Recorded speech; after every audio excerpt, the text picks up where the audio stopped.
Carl Sagan, such a pity that you died in 1996. I had to look it up. It's 2025, and I'm reading your book, The Demon Haunted World. Science has a candle in the dark, and it's very unfortunate that you died in 1996, because if you had lived until perhaps 2012, 2014, and definitely if you had lived until now, in 2025, you would never have written this, what I've read in the first 3.5 pages of the book, where you say, he was, in a way, widely read. He knew the various speculative nuances on, let's say, the sunken continents of Atlantis and Lemuria.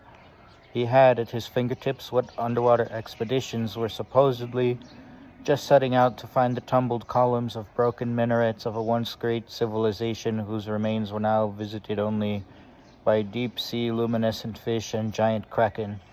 Except while the ocean keeps many secrets, I knew that there isn't a trace of oceanographic or geophysical support for Atlantis and Lemuria. As far as science can tell, they never existed. And by now, a little reluctantly, I told him so.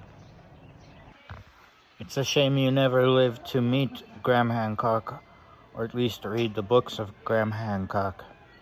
But as I'm sure that, given your standing in the scientific community, Graham Hancock would have met with you.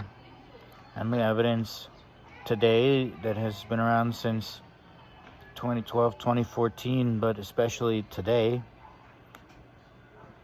Graham, I'm sure, would have been very excited, and you probably would have read up on it anyway, even without having met Graham.